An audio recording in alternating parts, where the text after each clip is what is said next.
Chers amis de Ça vaut le détour, je vous convie aujourd'hui à une petite balade topographique.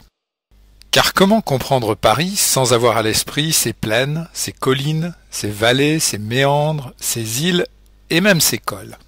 Chers amis de Ça vaut le détour, allons faire un petit tour sur les hauts de Montmartre. Grimpons sur la butte en prenant le grand escalier du square Louise Michel, vous savez le square qui se trouve à droite du funiculaire de Montmartre. En haut des escaliers, faites une pause sur le rebord de la fontaine monumentale. Asseyez-vous sur le rebord du bassin. Vous êtes plein sud. Profitez du soleil. Profitez de l'imprenable vue sur la ville. Laissez votre regard flâner de monument en monument. Le marché Saint-Pierre, Beaubourg, Notre-Dame, le Louvre, Saint-Sulpice, l'Opéra, les Invalides, le Panthéon, Notre-Dame, Saint-Eustache. Après avoir volé de monument en monument, laissez vos yeux glisser sur la gauche. Voyez, il y a là comme une dépression, une vallée entre la butte Montmartre et les collines des buttes Chaumont, de Belleville, de Ménilmontant. En réalité, cette dépression est un passage, un col. Oui, vous avez là devant vous un col aussi important dans l'histoire du pays que les cols du Tour de France. Aussi important, voire beaucoup plus.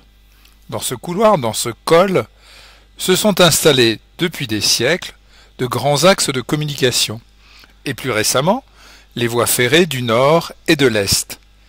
Jetez donc un coup d'œil sur la verrière de la gare du Nord. Bon, maintenant, pour mieux examiner le fameux passage, grimpez plus haut, au pied du Sacré-Cœur. Voilà, asseyez-vous sur les marches du Sacré-Cœur.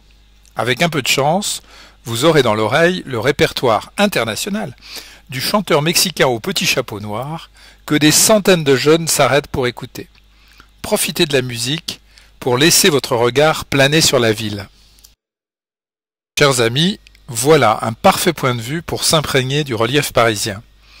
Les sommets de Montmartre, Belleville, Ménilmontant culminent de 120 à 130 mètres au-dessus du niveau de la mer. Bon, d'accord, ce n'est pas la haute montagne, mais tout de même. Dans des temps lointains, pour des piétons ou les convois de charrettes, il s'agissait là de sérieux obstacles. D'où l'importance historique de la dépression entre la butte Montmartre et la colline de Belleville. Petite leçon d'orientation. Au nord de ce col, il y a l'ex-village de la Chapelle. Plus au nord encore, Saint-Denis. Au sud, le centre de Paris et la Seine. Alors maintenant, imaginez une ligne droite qui part de l'île de la Cité, qui remonte par le col de la Chapelle et qui pointe vers Saint-Denis. Gardez bien en tête cette ligne droite. Tout d'abord, au sud, l'axe franchit la Seine à la hauteur de l'île de la Cité. Un formidable passage qui a donné naissance à la principale voie de la Lutèce romaine.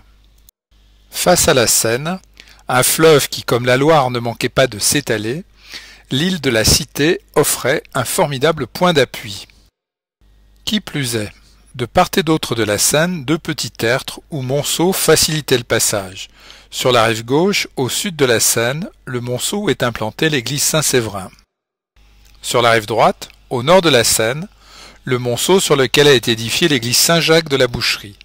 Voilà. Pour faire court, la grande voie du sud au nord franchissait le fleuve en prenant appui sur le monceau Saint-Séverin, puis sur l'île de la Cité, puis sur le monceau Saint-Jacques.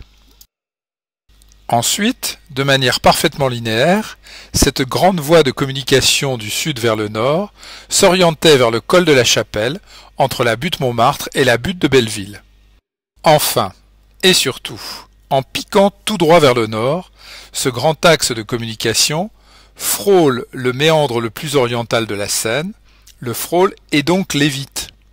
Eureka, vous avez tout compris, on évite ainsi plusieurs franchissements du fleuve, et oui, ce grand axe de communication nord-sud est le moyen le plus logique pour éviter les zigzags de la Seine. Petite question subsidiaire. Quelle rue historique emprunte ce grand axe de communication du nord au sud et du sud au nord? Vous avez trouvé?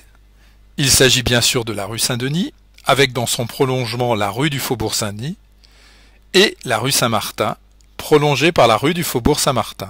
La première rue, la rue Saint-Denis, est de tout temps le grand axe parisien vers le nord. La seconde rue, la rue Saint-Martin, est de tout temps le grand axe vers l'est, la Flandre, l'Allemagne. Des axes aussi importants au Moyen-Âge que peuvent l'être aujourd'hui l'autoroute A1 ou l'autoroute A7. Alors, chers amis, pensez donc, le col de la Chapelle, ce n'était pas une petite affaire.